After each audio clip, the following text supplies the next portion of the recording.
Bueno, ahora vamos a ver lo que es materiales aislantes, ¿sí? Se denomina aislante eléctrico a toda sustancia o todo material de tan baja conductividad eléctrica que el paso de la corriente a través de ella puede ser despreciado, ¿no es cierto? O, en el mismo sentido, también podemos decir material de altísima resistencia o resistividad, mejor dicho, ¿no? La pequeña corriente que pasa a través del aislante se denomina corriente de fuga. Eh, los materiales aislantes se llaman también dieléctricos para indicar que se oponen al paso de la corriente eléctrica, ¿sí? Un medio dieléctrico es un cuerpo en el que puede existir en estado estático, estacionario, un campo eléctrico. Por lo tanto, un dieléctrico no conduce corriente eléctrica en un campo estático, ¿sí? Pero en su interior sí puede existir un campo eléctrico que no sea cero, ¿no es cierto? En electrotecnia, los materiales aislantes o dieléctricos tienen una gran importancia, ya que cumplen tres funciones importantes, ¿sí? Permite aislar eléctricamente los conductores entre sí, ¿sí? De manera que no se produzca un cortocircuito, y también aísla a los conductores respecto de tierra o alguna masa metálica, de manera que también no haya un cortocircuito a tierra, ¿no es cierto? Puede ser monofásico, bifásico, si estamos hablando de un sistema trifásico, ¿no? Nos podríamos preguntar también cuál es el material dieléctrico perfecto. Bueno, el material dieléctrico perfecto sería el vacío, aunque el vacío es justamente la ausencia de material, ¿no es cierto? Pero bueno, si tenemos que hablar de cuál es el dieléctrico perfecto, ese sería el vacío, ¿sí?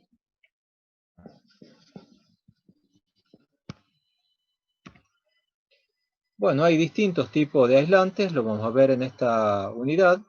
Pueden ser aislantes sólidos, los que vemos durante todos los días son los polímeros, los plásticos, y también tenemos como aislantes sólidos los materiales cerámicos, materiales vítreos, mica, ¿no? Hay cuarzo, hay distintos materiales que tienen la característica de aislantes sólidos.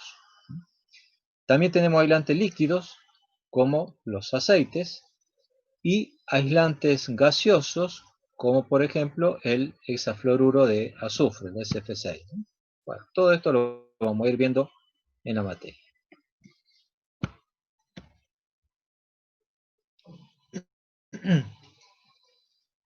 Veamos cómo es o cuál es el comportamiento de un dieléctrico. En un dieléctrico perfecto, ya hemos dicho, no hay corriente de circulación en estado estático y solo se considera dieléctrico perfecto al vacío. Todos los demás van a ser dieléctricos imperfectos, ¿sí? Al estar sometido a una tensión eléctrica, en el material aparecen tres fenómenos. Uno es la corriente de carga capacitiva, ¿sí? La corriente de carga capacitiva es esa que está aquí dibujada en celeste, ¿sí? Esa corriente de carga capacitiva corresponde a la carga de la capacidad del aislamiento que estamos probando. Esta corriente es transitoria, relativamente elevada al principio y disminuye exponencialmente hacia un valor cercano al 0 una vez que el circuito está cargado eléctricamente. O sea, este es comportamiento similar a una capacidad, ¿no es cierto? Lo que estamos haciendo nosotros es lo que está en esta figurita. Tenemos dos placas metálicas y tenemos un material dieléctrico en el medio. A esa placa la cargamos con una determinada polaridad y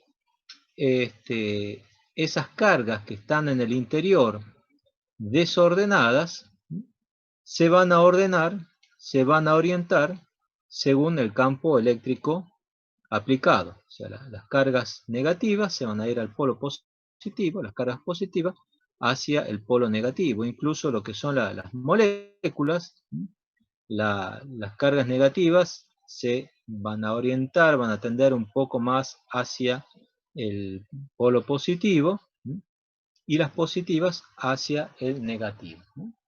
Entonces, la corriente capacitiva de carga es cuando se mueven esos electrones, ¿sí?, a través del dieléctrico, ¿sí?, y se produce esa pequeña corriente, que es la corriente capacitiva, ¿sí? Al cabo de unos pocos segundos, ¿sí?, esta corriente resulta despreciable con la corriente que se puede llegar a medir, ¿no? Después está la corriente de absorción. ¿Qué es la corriente de absorción? Esta roja que figura acá. Esa corriente de absorción corresponde al aporte de energía necesario para que estas moléculas que están acá, esas moléculas del aislante, que cuando están sin tensión están desordenadas, se orienten al aplicársele una tensión bajo el efecto de ese campo eléctrico aplicado, ¿no? Esa corriente decrece mucho más lentamente que la corriente de carga capacitiva y requiere más minutos para alcanzar un valor próximo a 0, ¿no? Finalmente, está la corriente de fuga o corriente de conducción, que es esta que está aquí, que es la que se debe a la parte, podríamos decir, conductora de ese aislante que no llega a ser un aislante perfecto, ¿no es cierto?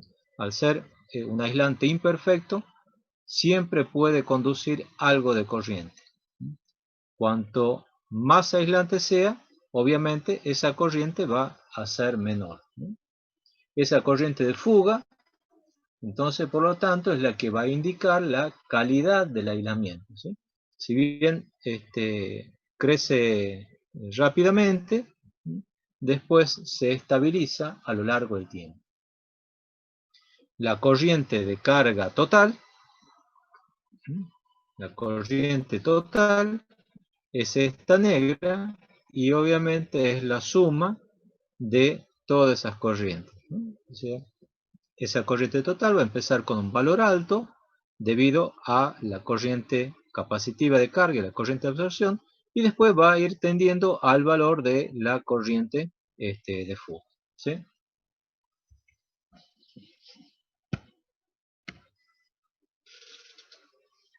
Bueno, aquí tenemos el modelo eléctrico de un dieléctrico. Obviamente que el modelo de un dieléctrico perfecto sería solamente la componente esta capacitiva, ¿sí? Como en todo dieléctrico, hemos dicho, siempre hay una corriente de fuga porque hay una resistencia grande, pero eso no es infinita. Entonces aparece esta corriente R2, ¿sí?, que va a ser la corriente, la componente óhmica de la corriente de fuga. ¿sí? Y después tenemos esta resistencia R1, que es la que corresponde a la pérdida por absorción de la corriente que circula por ese material dieléctrico. Entonces, en un dieléctrico perfecto, R1 tendría que ser 0 y R2 infinito, de manera que nos quede solamente la capacidad esa que está dibujada ahí, ¿no? Estos tres elementos, la capacidad, la resistencia de pérdida por absorción y de componente óhmica, dependen de la temperatura, de la frecuencia y de la tensión, ¿sí? Va a depender de la temperatura porque, al igual que las resistencias, o lo que hemos visto en los conductores, el conductor depende de la temperatura, ¿sí? A mayor temperatura, mayor resistencia. En el caso de los aislantes, generalmente el comportamiento es inverso. A mayor temperatura, menor resistencia, ¿sí? Van a depender de la frecuencia, ¿por qué? Si volvemos a este dibujito, ¿no es cierto? Cuando nosotros polarizamos esta placa, ¿sí? Con una carga positiva y con una carga negativa, las moléculas se van a orientar, ¿sí? Si nosotros cambiamos la polaridad, ¿no es cierto? Estas moléculas también se van a poner en sentido contrario, ¿no es cierto? Y así cada vez que la tensión pase de positivo a negativo. Obviamente, la rapidez de que pasa de positivo a negativo, que es la frecuencia, va a depender en ese reordenamiento o polarización de las moléculas, ¿no? Por eso depende de la frecuencia. Y también depende de la tensión porque el fenómeno que se produce dentro del dieléctrico se debe al campo eléctrico creado dentro de ese dieléctrico. A mayor tensión, mayor intensidad del campo eléctrico, mayor efecto sobre las cargas que están dentro de lo que están entre las dos placas, ¿sí? ¿Preguntas?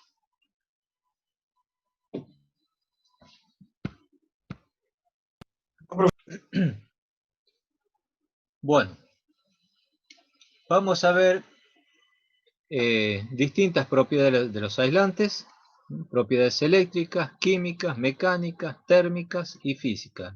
Algo similar a lo que hicimos con materiales conductores, ¿no? En el caso de las propiedades eléctricas, vamos a ver resistencia de aislamiento, rigidez dieléctrica, constante dieléctrica, factor de potencia y resistencia al arco, ¿no? Las otras propiedades químicas y mecánicas son idénticas a lo que vimos en materiales conductores, ¿sí? Y en las propiedades térmicas, ahí se agrega el tema sobre todo de la inflamabilidad, y entre las propiedades físicas nos va a interesar la porosidad y la higroscopicidad, ¿sí? Bueno, vamos entonces a las resistencia de aislamiento, ¿sí? Se denomina resistencia de aislamiento de un material aislante a la resistencia que se opone al paso de la corriente eléctrica, medida en la dirección en la que se debe asegurar ese aislamiento. Los valores de la resistencia de aislamiento en los materiales aislantes anda entre 10 a la 10 y 10 a la 20 ohmios por centímetro. Bueno, recién hemos dicho que la resistencia de aislamiento se la mide en la dirección que debe asegurarse el aislamiento. Bueno, entonces vamos a ver dos direcciones. Aparecen dos tipos de resistencia de aislamiento. Una es la resistencia de aislamiento transversal o volumétrica. es la resistencia que siempre hemos trabajado, siempre hemos escuchado hablar, que es cuando la corriente lo atraviesa perpendicularmente al material, ¿no es cierto? Esa es la resistencia de aislamiento transversal. Y va a depender de la temperatura, la humedad, la tensión aplicada, el espesor del material. Bueno, ya vamos a ir viendo bien de qué depende esta resistencia de aislamiento transversal. Y después, aquí esta sí la presentamos y seguramente no han escuchado hablar, es la resistencia de aislamiento superficial, que es la resistencia que ofrece la superficie del material al paso de la corriente cuando se aplica una tensión entre dos zonas de esa superficie, ¿no? Como se puede ver en la figura esta. En este caso, en el primer caso, la corriente atraviesa el material aislante. En este caso, la corriente es la que va por la superficie del aislante, ¿no? Entonces, esta resistencia de aislamiento superficial también se le denomina resistividad superficial, ¿no? Va a depender mucho de las características, obviamente, de la superficie. No tanto del material, sino de las características de la superficie, ¿no? Para que esa resistencia de aislamiento sea importante, ¿sí? Las piezas aislantes tienen que fabricarse lisas y pulidas de manera que se reduzca la posibilidad de acumulación en esa superficie de polvo, suciedad o grasa, ¿no? Bueno, como ustedes pueden ver, o como se pueden imaginar, siempre vamos a tener una resistencia de aislamiento superficial y una resistencia de aislamiento transversal que trabajan de manera simultánea. En este caso, aquí tenemos la resistencia de aislamiento transversal, pero también va a haber una resistencia de aislamiento superficial por aquí, por donde les marco con el cursor. Aquí, en este otro caso, ¿sí? Tenemos la resistencia de aislamiento superficial, pero también parte de la corriente va a venir por el aislante, ¿no? Entonces, siempre vamos a tener dos resistencias trabajando de manera simultánea, la superficial y la transversal, que obviamente están, como ahí está graficado, en paralelo, ¿no?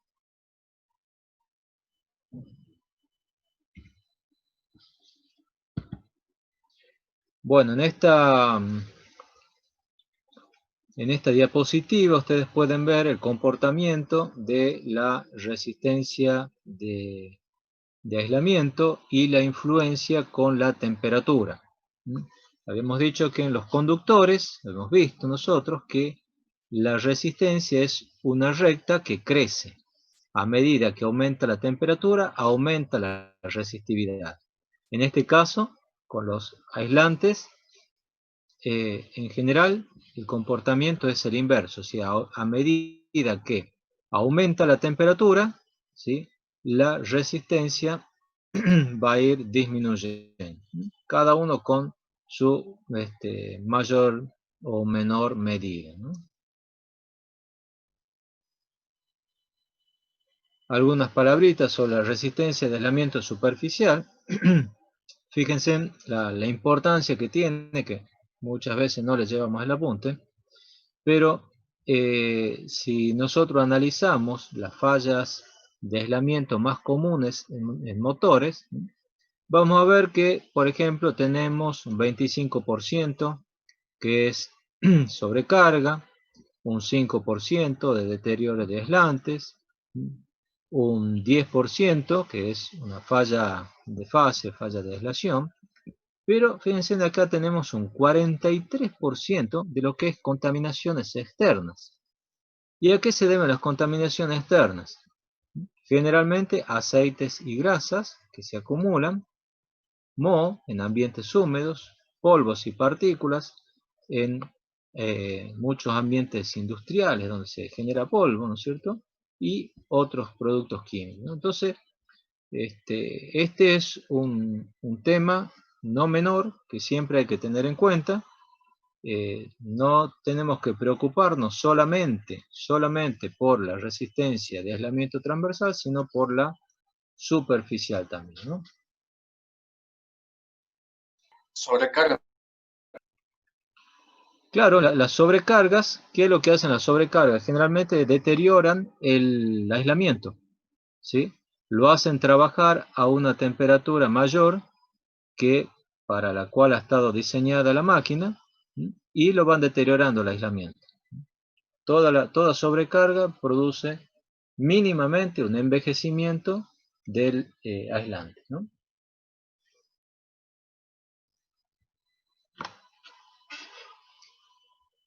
Bueno, veamos qué es lo que es la rigidez dieléctrica. La rigidez dieléctrica es la propiedad del aislante de oponerse a ser perforado por el paso de la corriente, ¿sí?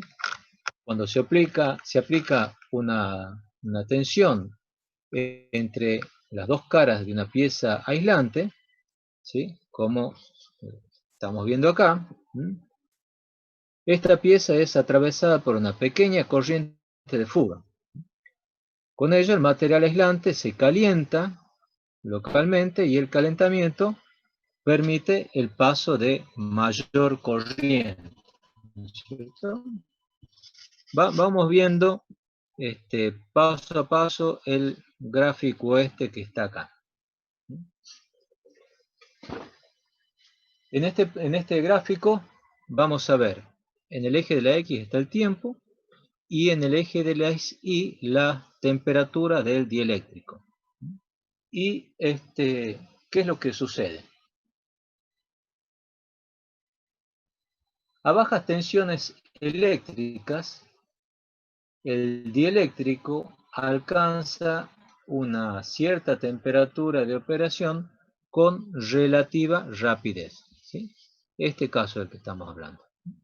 Si yo le aplico una tensión relativamente baja, el material aislante, ¿sí?, va a alcanzar una temperatura de régimen con cierta rapidez.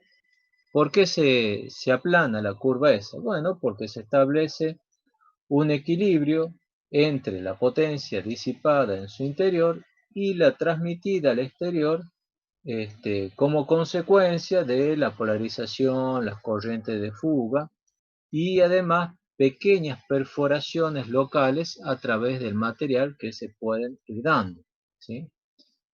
Ahora, ¿qué pasa si aumentamos la tensión a la cual está sometida el aislante? Si las condiciones de operación se hacen más intensas con relación a esa tensión B, se va a incrementar la temperatura del régimen en el dieléctrico, como vemos acá. Aumentará su conductividad eléctrica, las perforaciones y fugas, y aunque todavía no llegue a ser importante o catastrófica, ¿no es cierto?, se va a llegar a un régimen estacionario donde la potencia disipada va a ser igual a la potencia generada, ¿sí? La potencia generada es porque es una resistencia, entonces está el I cuadrado por R, la potencia eléctrica generada, que tiene que poder ser disipada. Todo material aislante se va a caracterizar por una tensión, ¿sí?, y una temperatura crítica que nos va a indicar cuáles son las condiciones límites de operación sin peligro de perforación, ¿sí? Entonces aquí estamos viendo que el mecanismo de ruptura va a ser un mecanismo térmico, ¿no? Si nosotros le, le aplicamos una tensión mayor a esta tensión crítica, el material no va a poder llegar a disipar todo el calor generado, entonces esa temperatura crece más, ¿sí? Se calienta más el material. Al calentarse más, ¿sí? Es más calor que no puede ser disipado. Al calentarse más, la resistencia baja, ¿no es cierto? Entonces aumenta la corriente y así se genera un fenómeno en el cual se termina produciendo la ruptura del dieléctrico, ¿no? La perforación de un dieléctrico también puede justificarse con otro mecanismo diferente y que puede ser también de manera simultánea a el fenómeno eléctrico que hemos explicado recién, ¿no? Se trata de un mecanismo electrónico. Se ha observado el siguiente hecho experimental en aislantes como por ejemplo el vidrio. Al aumentar el espesor del aislante, la ruptura se produce a tensiones menores, por lo que la rigidez dieléctrica es menor. Esto ya vamos a ver un poquito más adelante, ¿no? Pero les voy adelantando. Supongamos que entra un electrón, ¿sí? Desde el cátodo, ¿sí? Como muestra aquí la figura esta, y supongamos que su contenido de energía es tan alto que se sitúa en la banda de conducción. ¿Se acuerdan cuando hemos visto materiales semiconductores, ¿no? Que teníamos la banda prohibida y si el electrón saltaba esa banda prohibida porque tenía mucha energía, pasaba a la banda de conducción, ¿no? Y por lo tanto, al pasar esa banda de conducción se va a comportar como un portador de carga libre.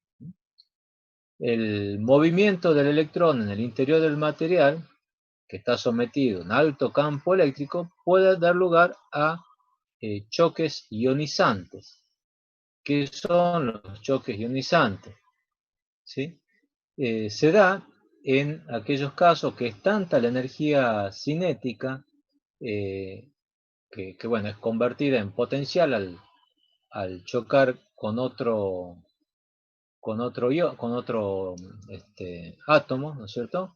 Que se genera el tránsito de electrones de la banda de valencia a la banda de conducción. ¿Sí? Se forma como una especie de reacción de cadena. Y así sucesivamente se va repitiendo esa mecánica de choque y generación de electrones, que también es conocida como generación de electrones por avalancha. Entonces se pueden dar los dos fenómenos. Generalmente tenemos para, temperaturas menores, tenemos el fenómeno térmico. ¿Sí? Y para temperaturas mayores aparece para temperaturas menores el fenómeno que hemos dicho de avalancha. Y para temperaturas mayores, el primer fenómeno, ¿no es cierto? Que habíamos visto antes, ¿no? Bien, ¿y cómo definimos esa rigidez dieléctrica? Se la define como el valor de la tensión a la cual se produce la perforación dividido el espesor del aislante. Entonces, tensión sobre un espesor va a ser tensión sobre centímetro en general, o milímetros, va a ser el valor o la unidad en que vamos a medir la rigidez dieléctrica. Siempre en kilovoltios, profe, la tensión. La tensión generalmente es kilovoltios porque como son tensiones altas las cuales se produce la perforación, ¿no es cierto? Entonces generalmente es kilovoltios.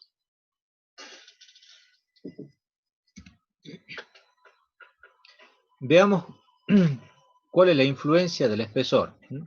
De vuelta tenemos este esquema, un aislante entre dos electrodos sometidos a una tensión. Veamos por ejemplo el poliestireno, ¿sí?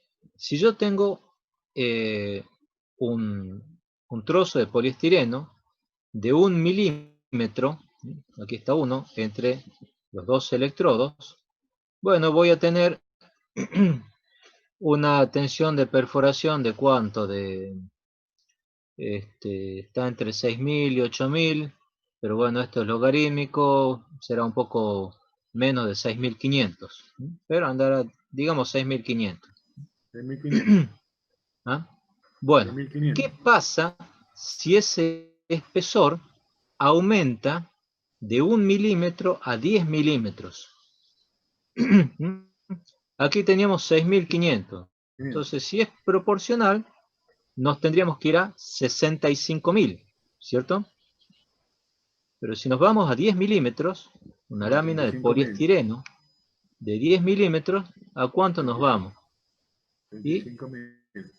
35.000 más o menos, ¿no es cierto? Entonces, la rigidez dieléctrica no varía en forma proporcional al espesor. Cuanto mayor el espesor, ¿sí?, aumenta, pero menos que en forma proporcional. ¿Estamos? Aquí estamos diciendo, por un aumento de 10 veces el valor, la rigidez dieléctrica, ¿sí?, se va a 35.000. Se va a 5 veces en vez de 10. Bueno, esto en 2 minutos se corta, después nos volvemos a conectar, ¿no? Bueno, aquí ven también cómo varía la rigidez dieléctrica con la temperatura, ¿sí? A mayor temperatura va a ser menor la rigidez dieléctrica, justamente, a mayor temperatura, menor la rigidez dieléctrica, justamente por el fenómeno que estamos viendo acá, ¿no? ¿Sí? Relacionado con este otro cuadrito, a mayor temperatura, menor rigidez dieléctrica. ¿Estamos?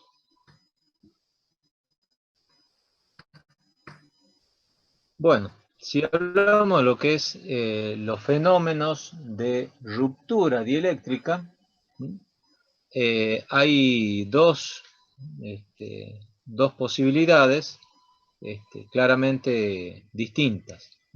La ruptura dieléctrica se produce cuando la tensión aplicada en el material, ¿sí?, alcanza el valor necesario para producir la conducción entre los electrodos, ¿sí? Se produce un cortocircuito. Circula una corriente por el material aislante cuando no debería circular, ¿no? Cuando no es lo que nosotros queremos, que circule una corriente, ¿cierto? En sólidos. En sólidos se produce un camino de conducción permanente, es decir, hay un camino por el que va la corriente. ¿Cómo va a ser ese camino? Bueno, va a depender del material, ¿sí?, de la estructura material, de la forma del material, la morfología, la geometría, la temperatura, el medio ambiente, el área, el espesor, la forma de onda de tensión aplicada, ¿no es cierto? Todos esos son distintos factores que van a determinar cuál es el camino de conducción. Distinto es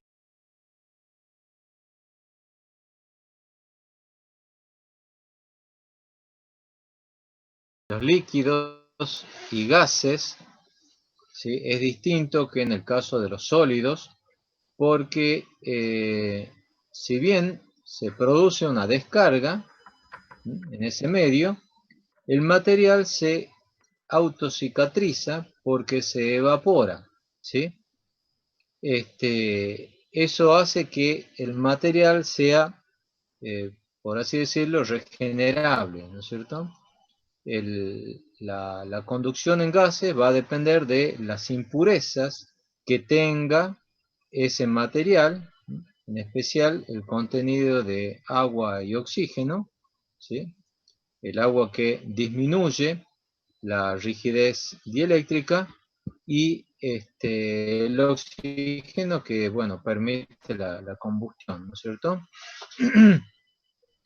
Por otra parte, puede haber partículas, ¿sí?, que formen un puente entre los electrodos y favorecen la rotura del aislamiento. Cuando se produce la descarga también puede haber una pulverización, ¿sí?, de los electrodos. Puede generarse carbón también. Entonces, esos elementos que lo van contaminando al dieléctrico, ¿sí?, hace que después, en descargas posteriores, digamos, la rigidez dieléctrica se vaya disminuyendo, ¿no?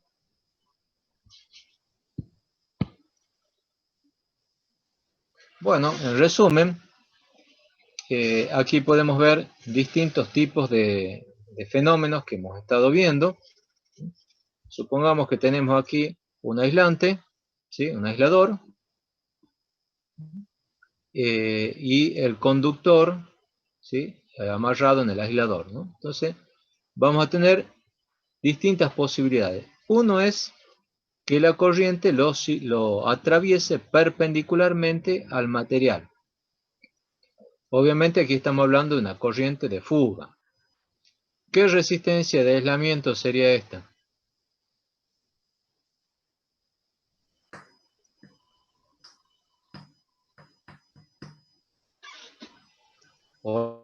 Hola.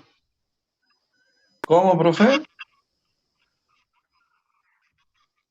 Este es transversal. Perfecto, este es transversal o volumétrica. Bien.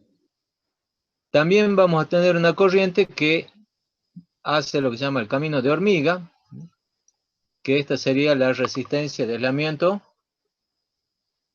¿Qué?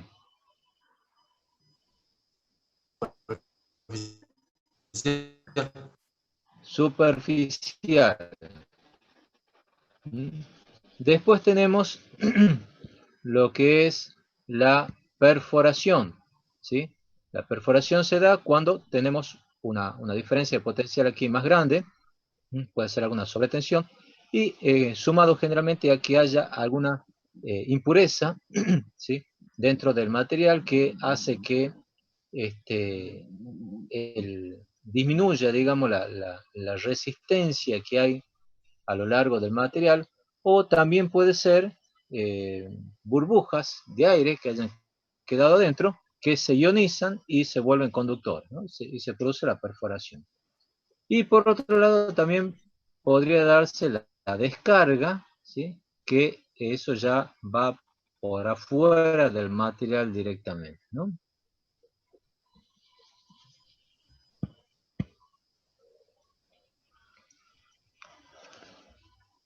Bueno, veamos lo que es la constante dieléctrica.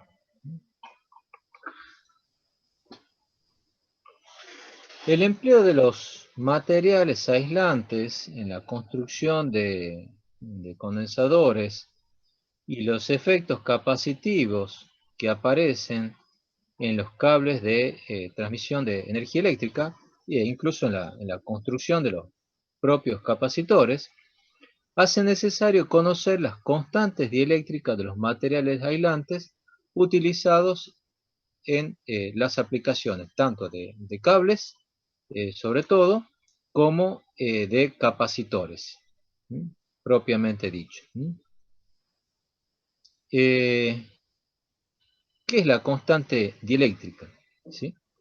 Si nosotros armamos un capacitor, ¿sí?, como este que está aquí a la derecha, ¿sí?, y lo ponemos en el vacío, podremos medir un valor de capacidad. Ahora, si en lugar del vacío nosotros colocamos aquí un aislante, vamos a medir otro valor de capacidad. La constante dieléctrica, ¿sí?, epsilon R, ¿sí?, va a ser la relación entre la capacidad de un condensador que emplea como dieléctrico el material que nosotros estemos analizando y la capacidad del mismo condensador empleando como dieléctrico el vacío, ¿no? Aquí tenemos, o sea, C, la capacidad con material dieléctrico sobre C con dieléctrico igual al vacío. ¿Sí? Aquí tenemos epsilon 0, ¿sí? Que es la permitividad del vacío, ¿sí? Y el epsilon va a ser el valor absoluto, que es epsilon relativo por epsilon 0. Epsilon va a ser la constante dieléctrica, entonces. ¿Cómo se calcula el valor de la capacidad? Bueno, el valor de la capacidad va a ser una constante multiplicada por la sección o la superficie, ¿sí?, de las placas de ese capacitor por n-1. ¿Qué es n-1? Es la cantidad de placa que tengamos, ¿sí? Aquí solamente tenemos 2, pero esto se podría repetir varias veces, ¿no es cierto? Y tener como si fuese un sándwich con distintas capas, ¿sí? Y tenemos que tomar la cantidad de capas, de placas, mejor dicho, ¿sí?, y le restamos 1. También va a depender en forma inversa del espesor y va a estar multiplicado por la constante dieléctrica, ¿sí? Entonces, cuanto mayor sea esa constante dieléctrica, mayor va a ser el efecto capacitivo. Aquí tenemos una tablita, por ejemplo, el aire y gases, la constante dieléctrica es prácticamente 1, ¿sí? O sea que epsilon va a ser igual a epsilon relativo, a epsilon absoluto, perdón. El epsilon relativo es 1, epsilon va a ser igual, aproximadamente igual a epsilon 0. Y después tenemos distintos valores aquí de constante dieléctrica. Por ejemplo, veamos, qué sé yo, la mica, anda casi entre 6 y 8. El papel, baja con constante dieléctrica, 1,5. El vidrio, 5,4 a 10. La baquelita, que es un polímero, 5, y así. Aquí tenemos otros materiales.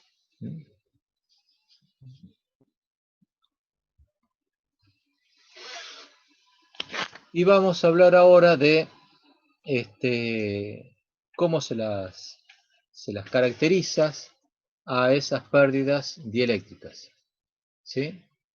La pérdida dieléctrica es la potencia eléctrica perdida a través de los aislantes, ¿sí? Estos valores, estas pérdidas tienen valores reducidos, por lo que generalmente pueden despreciarse en aplicaciones industriales. Recordemos que la corriente de fuga, al atravesar el material aislante, lo calienta, ¿sí? Entonces, por lo tanto, ese factor de pérdidas dieléctricas va a constituir un criterio para medir la pérdida de potencia por calentamiento de los aislamientos, ¿sí? También se la puede considerar como una medida de la capacidad de generación de calor por unidad de volumen del material aislante, ¿no? Bien, veamos la tablita esta que está acá. Si nosotros tenemos aquí la corriente y el ángulo desfasado, ¿qué valor? Un ángulo phi, ¿sí? Un ángulo phi, que es el ángulo de fase o ángulo de carga, ¿no es cierto? Nosotros, ustedes habrán visto o escuchado hablar del famoso coseno phi, que es el ángulo que hay entre tensión y corriente. Bueno, si nosotros tuviésemos un capacitor ideal, este coseno phi, este ángulo phi, mejor dicho, sería prácticamente 90 grados. El complemento de este ángulo phi es el ángulo delta, que es lo que se llama ángulo de pérdidas, que es el que va a caracterizar las pérdidas. Entonces, para un material aislante perfecto, este ángulo phi sería 90, por lo tanto el coseno phi sería 0, y el ángulo delta sería 0. ¿Estamos? El coseno phi se relaciona con el tangente delta, son poco similares, debido a que este ángulo delta es muy pequeñito, ¿sí? Si este delta es muy pequeño, ¿sí? Este vector, que sería la hipotenusa, sería muy similar a este otro. Por lo tanto, entonces, para valores pequeños de ángulo delta, el coseno phi es aproximadamente la tangente de phi. Y ese le llamamos el factor de potencia, coseno phi, ya lo conocen. Después está el factor de disipación, que es la tangente delta. ¿Y a qué sería equivalente la tangente delta? ¿Sí? Sería equivalente a la potencia activa sobre la potencia reactiva. La potencia activa generada por el capacitor dividido en la potencia reactiva generada. Porque la potencia activa sería este segmento dividido este otro segmento. ¿No? Bueno, entonces ahí vamos a tener ese valor de disipación, el factor de disipación, que le llamamos tangente delta. Y va a ser proporcional, sería qué parte o cuál es la proporción entre calor disipado, ¿sí? Potencia calórica disipada, y el reactivo generado por ese capacitor. Después tenemos el factor de calidad, ¿sí? Que se lo puede calcular como tangente de phi o 1 sobre tangente delta, que es la inversa del factor de disipación, es Q sobre P.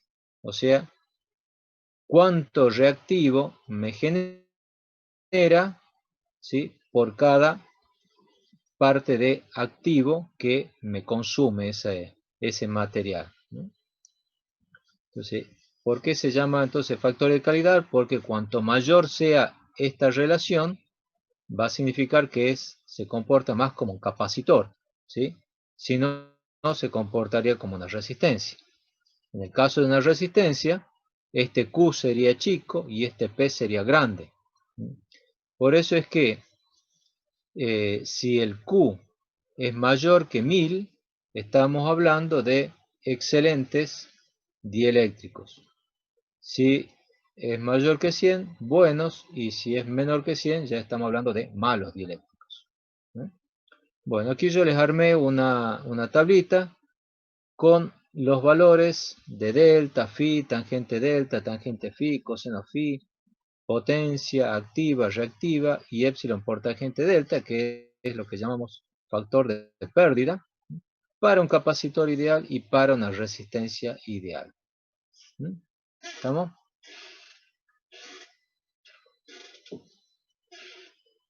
Bueno.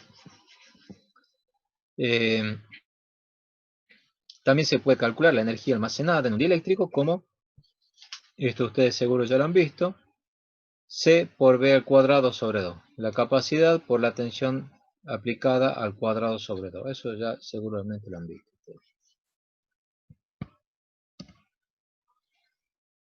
Las pérdidas dieléctricas las podemos calcular con alguna de estas fórmulas que aparecen aquí. U por I por tangente delta, tensión por corriente por tangente delta. U cuadrado sobre la reactancia capacitiva por tangente delta. 2πf, que es omega, por C, por la tensión al cuadrado por tangente delta, ¿no es cierto? 1 sobre xc es 2πf por C, eso ya lo saben también. También se puede calcular con esta otra fórmula, ¿sí? No me interesa que la sepan de memoria, pero sí me interesan que tengan presente de qué va a depender esa potencia de pérdida. Fíjense de qué depende. Va a depender de la conductividad, ¿sí? A mayor conductividad, vamos a tener más corriente, por lo tanto, más pérdidas. Va a depender de la intensidad del campo eléctrico al cuadrado. Cuanto mayor sea esa intensidad de campo eléctrico, bueno, mayor la corriente que va a circular, mayores van a ser las pérdidas, ¿sí? Va a depender de la frecuencia, porque se va a comportar más como capacitor. Va a depender del épsilon relativo, por ser justamente un efecto capacitivo, y la tangente de delta, que nos daba lo que habíamos visto nosotros como el factor de pérdida. Bueno, ¿cómo se comportan estos índices? El tangente delta. ¿Cómo se comporta con la temperatura? ¿Sí? Y bueno, va a depender del material, ¿no? En el caso del polietileno, el polietileno, la tangente delta es prácticamente constante con la temperatura. En el caso del PVC, a medida que aumenta la, la temperatura, ¿sí? El tangente de delta disminuye, ¿sí? Y en el caso de LPR, a medida que aumenta la temperatura, el tangente de delta aumenta.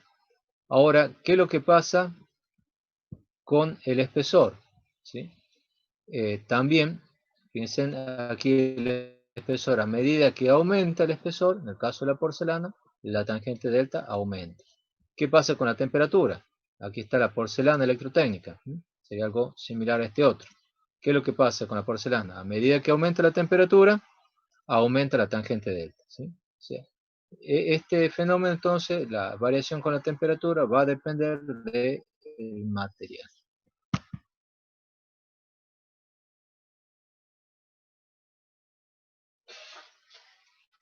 Resistencia al arco. Hablemos un poco de resistencia al arco.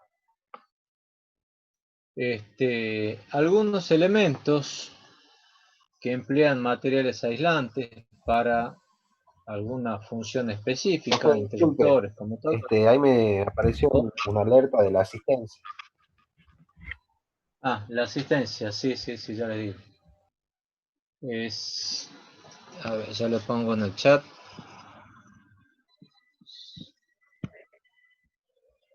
¿Dónde está el chat?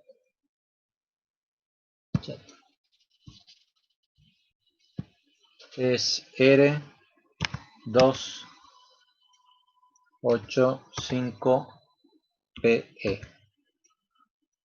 R285PE. En 15 minutos para anotar.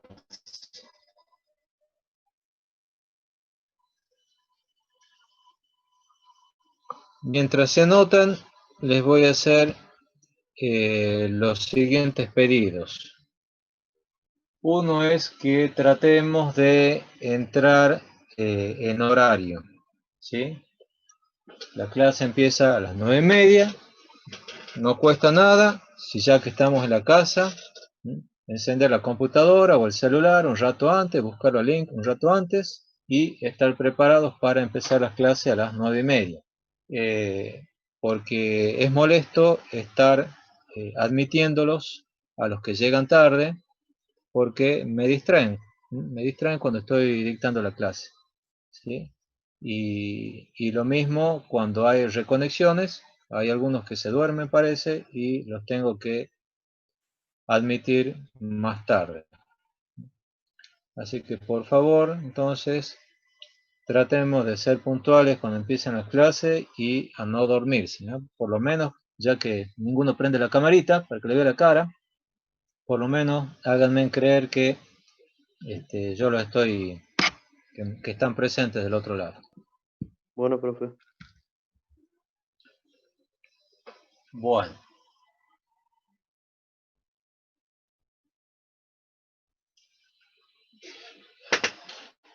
Les estaba diciendo que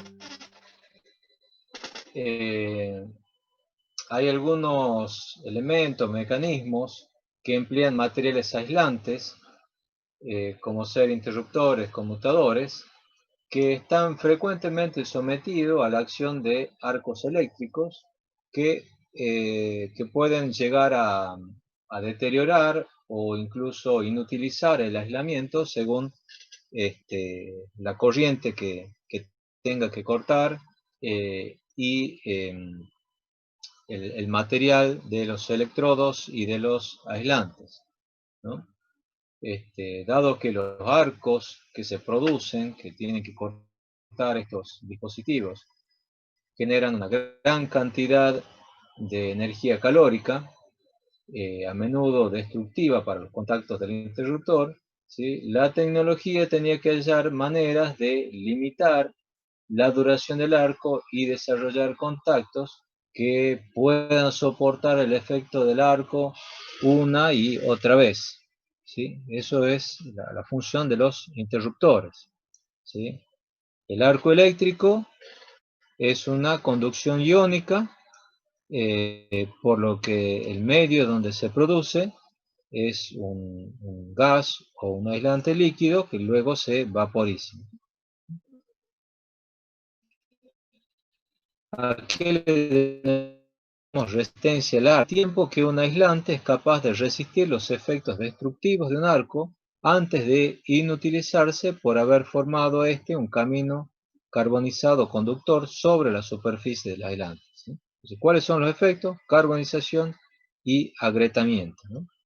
El tiempo que es capaz de resistir ese arco va a depender de la tensión aplicada y de la corriente de arco. Obviamente, a mayor tensión aplicada y mayor corriente de arco, o sea, mayor tensión aplicada, seguro se va a producir un arco con corrientes mayores, ¿no?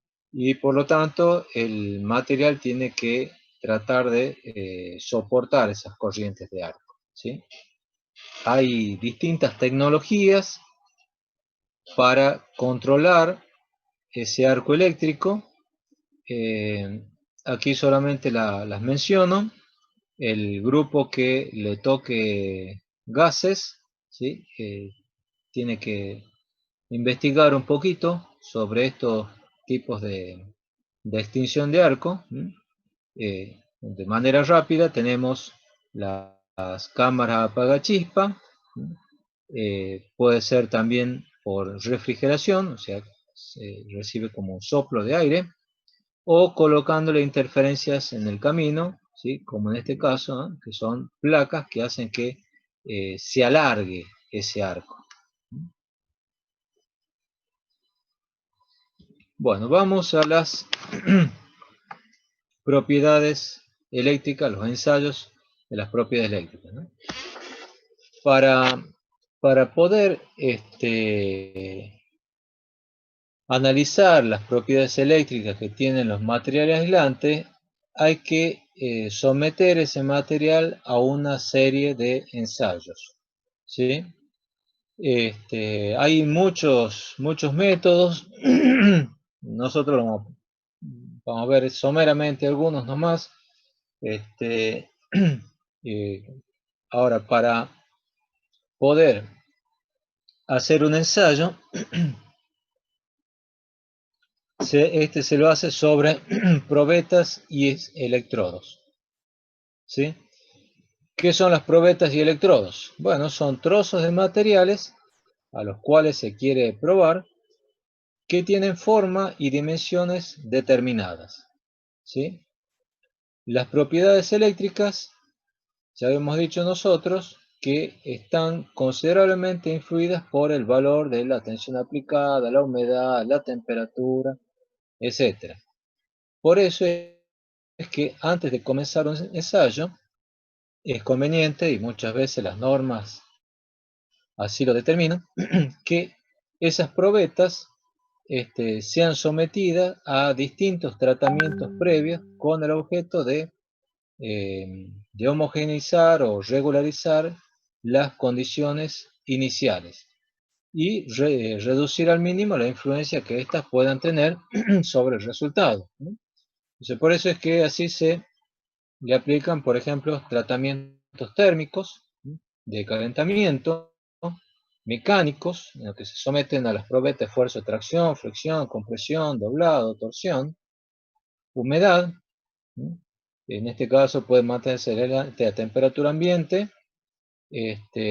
o a temperatura ambiente y sumergido totalmente en agua, o con alguna condición de humedad específica, ¿no es cierto?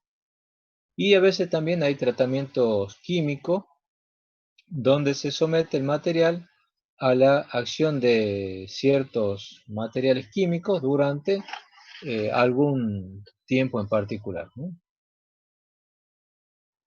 Los electrodos van a ser estos que están acá, ¿no es cierto? Aquí arriba, las partes metálicas, ¿sí? Son piezas conductoras que se conectan a una fuente de energía eléctrica y que se ponen en contacto con la probeta del material aislante para someterla a la tensión de prueba. Bueno, hay distintos ensayos de resistencia de aislamiento. Aquí el primer ensayo es para medir la resistencia de aislamiento superficial, ¿sí? Ese, digamos, es un dispositivo especial, ¿sí? Donde hay un juego de electrodos de mercurio, ¿sí? Que está constituido por un electrodo inferior, ¿sí? Es un electrodo inferior, constituido por mercurio líquido, contenido en un recipiente en forma de plato. Sobre ese mercurio se coloca flotando la probeta del material que se quiere ensayar, y sobre esta se vuelve a armar otro electrodo también de mercurio, que se forma colocando sobre la probeta un anillo aislante con paredes bastante gruesas que contienen mercurio líquido. Este sería el anillo aislante. Y se coloca después otro anillo en el espacio entre ellos, que también se llena con mercurio. Queda así aislado el disco de mercurio central. Bueno, con los distintos conexionados que ustedes ven aquí, se puede medir la resistencia de aislamiento superficial o transversal. ¿Cómo se mide la rigidez dieléctrica?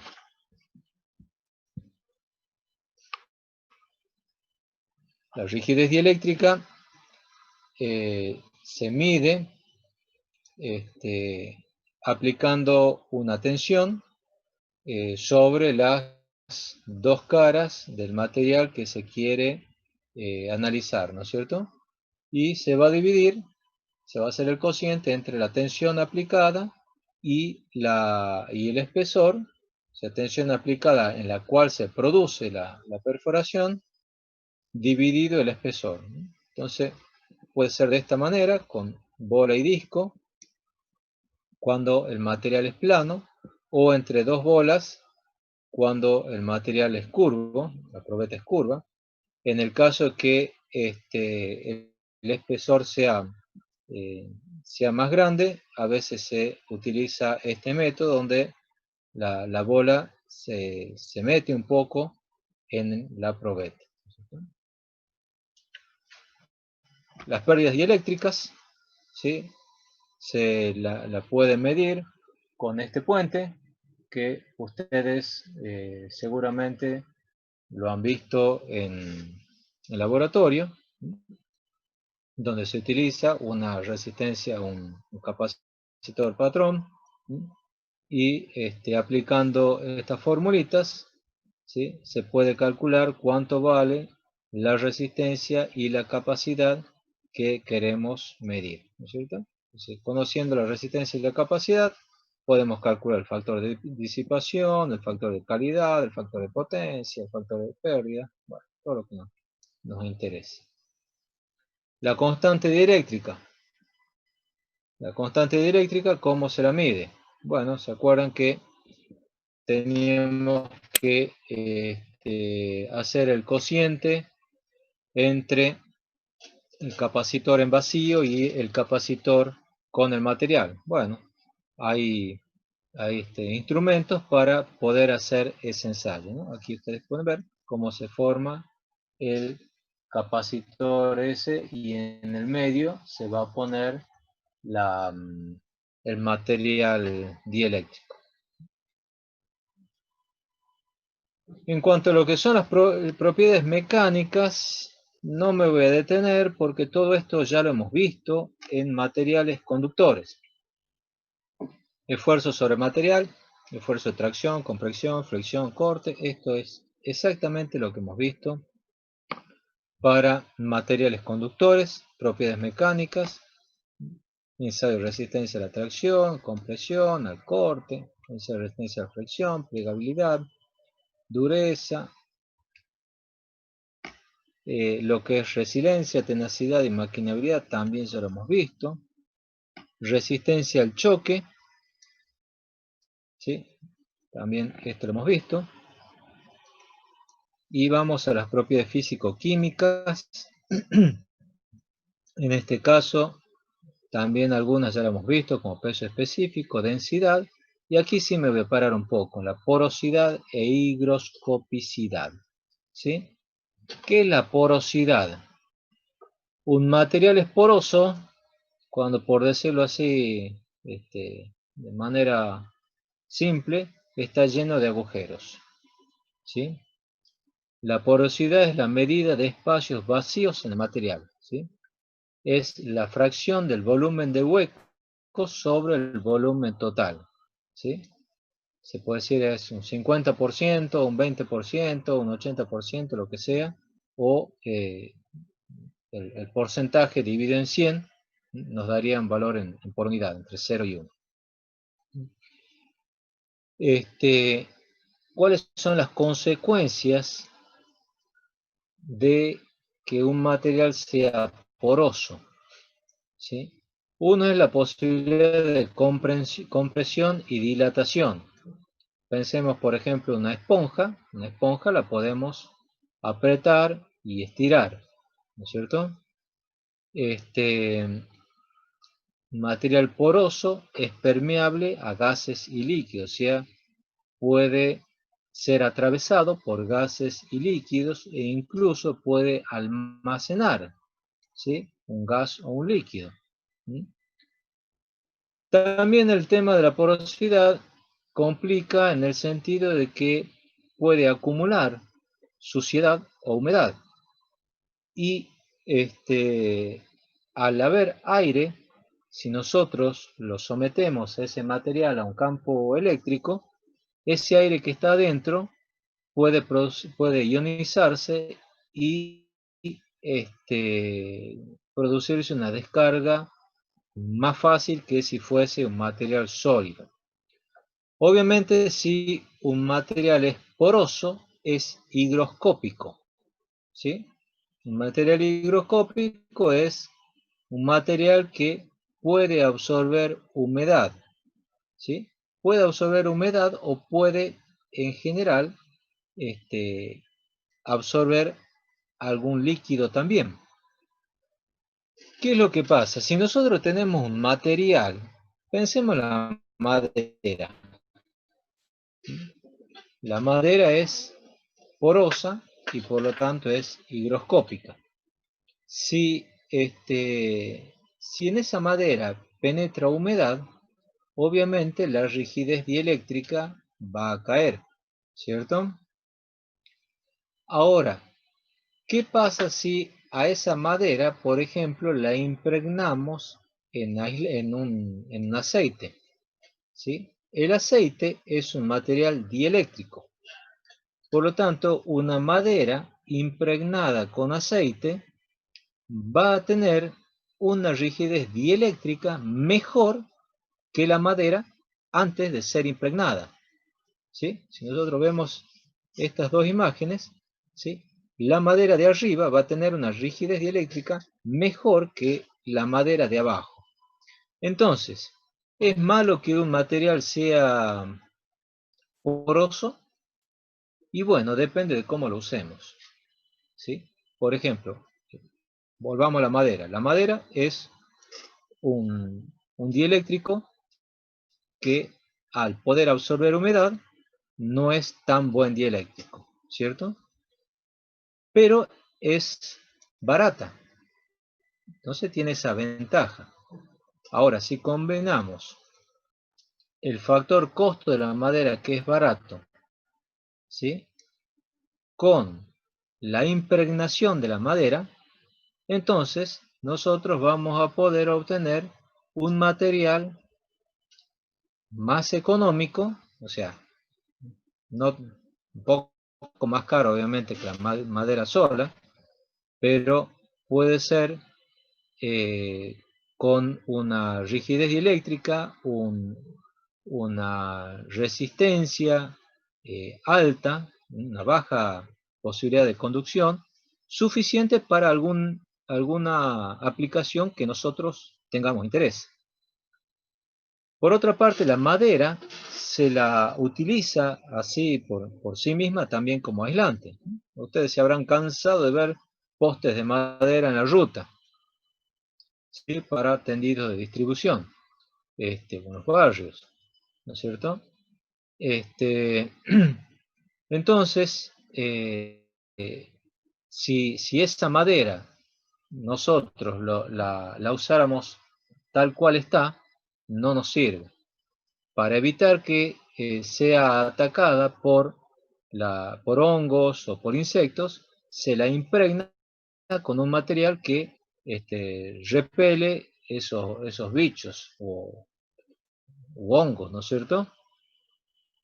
Y de esta manera, al ser un material poroso, se lo puede impregnar. Si no, no se podría.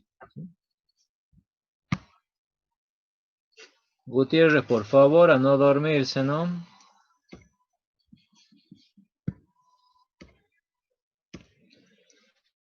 Bueno, propiedades térmicas ya lo hemos visto. Conductividad térmica también. Inflamabilidad. Aquí también nos paremos un poquito. La inflamabilidad es la capacidad del material que tiene para iniciar la combustión provocada por una elevación local de la temperatura. O sea, un material que se calienta, se prende fuego. Eso es un material inflamable. Hay otros tres, digamos, conceptos.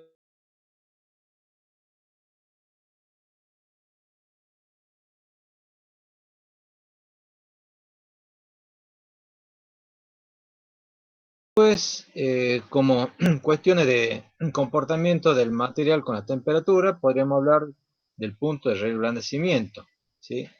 Los materiales aislantes pueden tener o sea, tienen cierta forma, ¿no es cierto? Pueden ser más o menos rígidos, pero tienen cierta forma. Cuando la temperatura aumenta, puede cambiar su forma, ¿cierto? Hay algunos materiales aislantes, algunos plásticos, por ejemplo, que se derriten, ¿sí? Eso es lo que se llama reblandecimiento, cuando el material se deforma, se ablanda. El punto de inflamabilidad es la temperatura a la cual comienza la combustión, ¿no es cierto? Y la temperatura de seguridad es la temperatura límite que puede estar sometido el material sin que se degraden sus características. Entonces nosotros tenemos temperatura de seguridad. Si nosotros estamos por debajo de eso, vamos a trabajar bien, el material no se va a sobrecalentar por encima de lo que está previsto o diseñado, ¿sí? Si nosotros nos excedemos de esa temperatura de seguridad, vamos a llegar al punto de reblandecimiento, ¿sí?, cuando el material se ablanda, se deforma o se derrite. Y si seguimos aumentando la temperatura, vamos a llegar al punto de inflamabilidad, que es donde comienza la combustión, ¿sí? Bueno, aquí tienen ustedes, por ejemplo, abajo, el tema de el comportamiento de distintos materiales. Esto ya habíamos visto en el caso de cables. algunas características respecto del comportamiento con la temperatura. La temperatura de trabajo o esa temperatura de seguridad para el PVC y el polietileno anda por los 70 grados. Para los materiales LS0H, o sea, low smoke, cero gases halógenos, o neopreno anda por los 90 grados. Ahora, si vemos también el tema del comportamiento frente al fuego, ahí está las características, el PVC es bueno y el LS0H y el neopreno también son buenos. El comportamiento entre humos y gases, el PVC que emana, el gas que emana el PVC al calentarse es tóxico, y de todos estos el que mejor trabaja respecto del fuego es el neopreno, no es inflamable.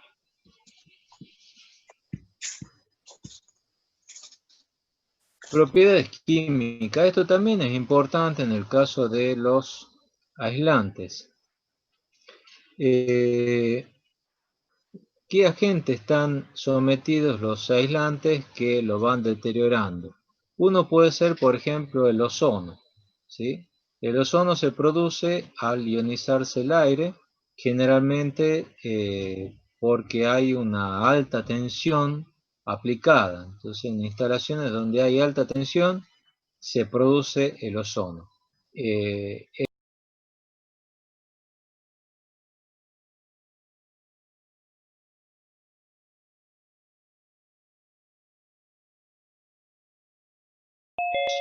Las radiación solar, especialmente las radiaciones ultravioleta, que provocan reacciones químicas y deteriorando las características de los aislantes. Esto es interesante, por ejemplo, en los conductores preensamblados que pueden estar sometidos a la luz solar, después de la luz solar. Bueno, tienen que tener aditivos especiales para que soporten de mejor manera las radiaciones ultravioletas. Bueno, en algunas fábricas o industrias, el material aislante también puede estar sometido a algunos ácidos o álcalis que reducen las propiedades mecánicas y dieléctricas, ¿no? Y también puede ser el caso de aceites, ¿no? Aunque generalmente los aceites no tienen problema los dieléctricos con los aceites. Bueno. Clasificación de los aislantes según su temperatura de servicio.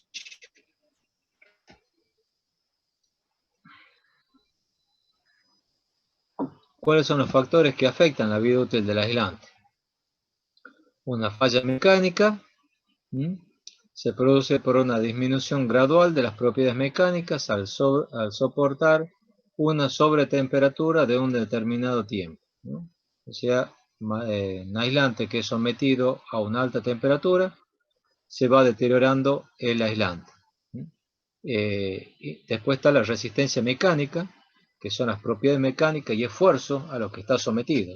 Un aislante que está sometido a esfuerzos mecánicos, tracción, compresión, choque, torsión, también puede verse deteriorada su resistencia mecánica si es sometido por encima de lo que es admitido, ¿no?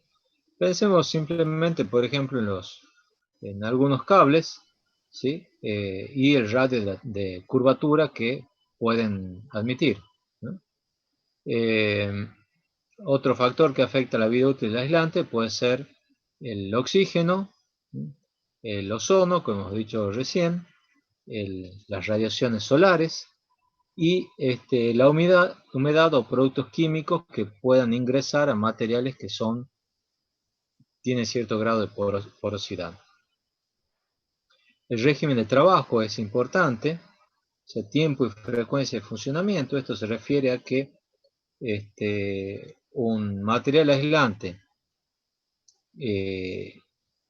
cuando trabaja, ¿no es cierto? Hemos dicho que se calienta. cuanto más tiempo trabaja, más tiempo se va a calentar.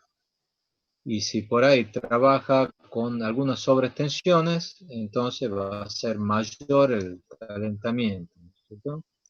Y si entre operación y operación a que está sometido el material hay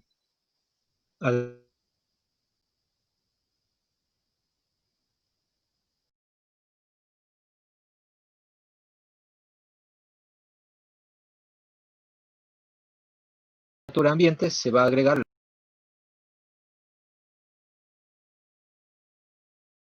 Bueno, según la temperatura a la cual puede trabajar los materiales, es que se los ha dividido en clases, ¿sí?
Reticulado, papeles, cartones, fibra vulcanizada, madera, esos son materiales clase C, hasta 90 grados.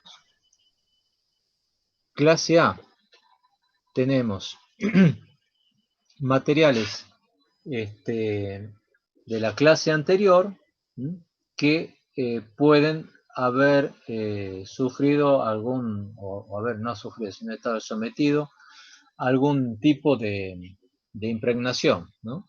Entonces tenemos muchos aislantes orgánicos impregnados, incluso el PVC. Entonces, todos los que teníamos antes, más alguna impregnación por algún material polimérico o por aceite, pueden pasar a la clase A, ¿sí? Se le agregan aquí el PVC y barnices aislantes, ¿no? Después tenemos los clase E, ¿sí? Donde hay algunos esmaltes, papel baquelizado, barnices, ¿sí? Resinas,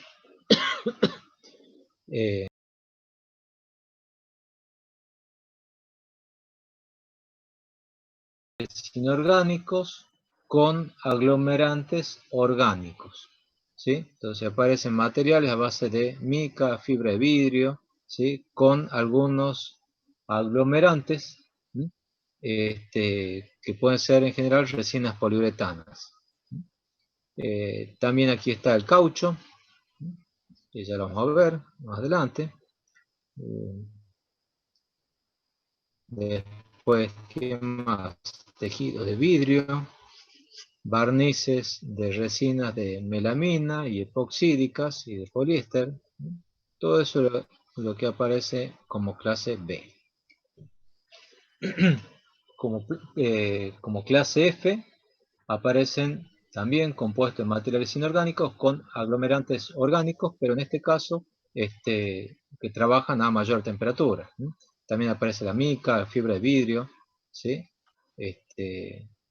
Con algunos aglomerantes que elevan la temperatura que pueden trabajar con temperaturas hasta 155. ¿Sí? Después sigue la clase H, que en general son compuestos de materiales inorgánicos con silicona, elastómeros de silicona. De vuelta, pueden ser algunos de los materiales inorgánicos, como puede ser mica, fibra de vidrio, ¿sí? Con aglomerantes de base de silicona.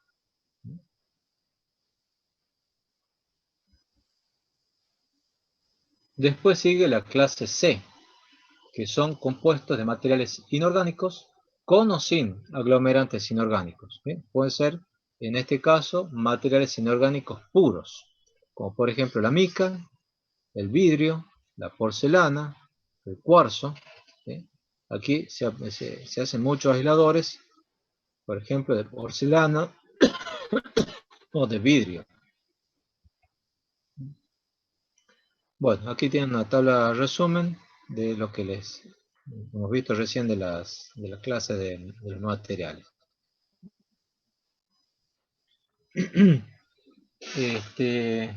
Bueno, unas palabritas sobre las temperaturas límite de servicio de los materiales aislantes. ¿Cuál es la temperatura que a nosotros nos interesa? ¿Sí? Si aquí vemos un transformador, por ejemplo, un transformador que está funcionando, podemos ver que la parte de arriba tiene temperaturas mayores que la parte de abajo. ¿Por qué? Bueno, por la convección. Por la convección del aceite aislante se calienta, ¿no es cierto? Y el aceite más caliente se va a la parte superior. Por eso es que aparece más amarillo.